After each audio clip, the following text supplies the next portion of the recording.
Gangs run by illegal immigrants are spreading across the United States. How dangerous can they get? Former ATF Special Agent in Charge Bernard Zapor spent years undercover in gangs. He gives us his take on this next.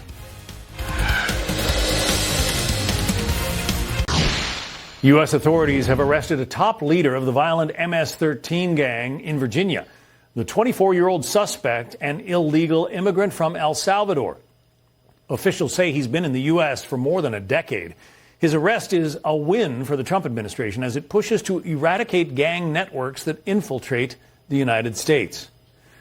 And President Trump ramping up his battle against criminal gangs like MS-13 and Tren de Aragua in order to keep the country safe.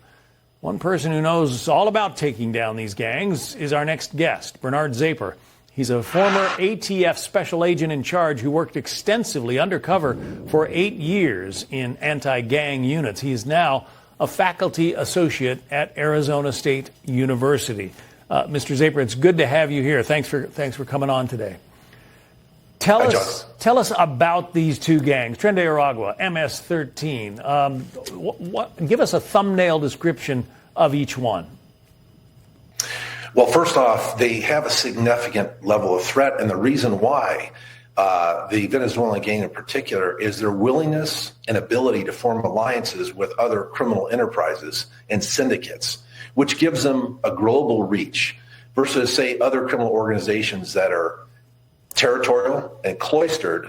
Both MS-13 and the Venezuelan gangs, they will expand, they will negotiate, and they have influence in multiple countries, Europe, Mexico now with cartels, Central and South America, and they are a primary threat to the U.S. getting a foothold here.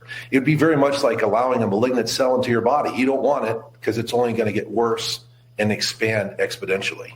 This fellow who was arrested, one of the top 3 leaders of MS-13 in the United States, Henry Josu Villatoro Santos, arrested in Virginia. Here's what the Attorney General had to say about him on Laura Ingram angle. Listen.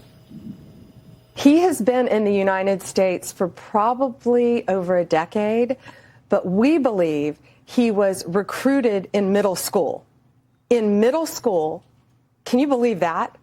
In middle school, but he's been living here illegally with friends and family, and the Biden administration did absolutely nothing to deport these people. You know, as the president says, we didn't need new laws. We will try to deport him to El Salvador.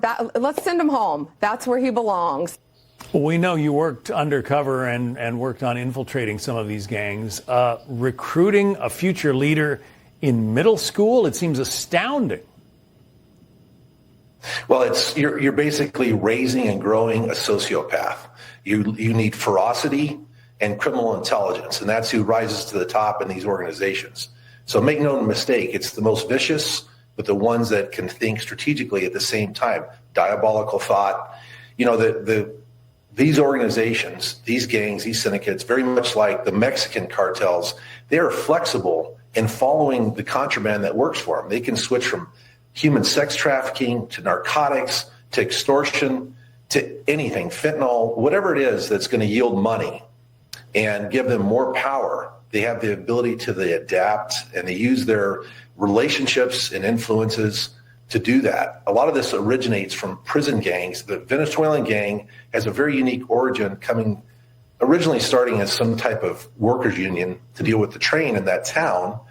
And then it went into a prison gang, which have ultimate influence because anybody that rotates in and out of a prison system is subject to ownership by a prison gang. And that influence exists on the outside of the penitentiary as well all countries. I want to ask you about sanctuary cities and what they contribute to this. Here's Glenn Youngkin, the governor of Virginia, on that score. Oh. All right. Sorry, we do not have that. But let me just ask you, the fact that many of these gangs are headquartered in sanctuary cities, is that a problem for the federal authorities trying to round them up?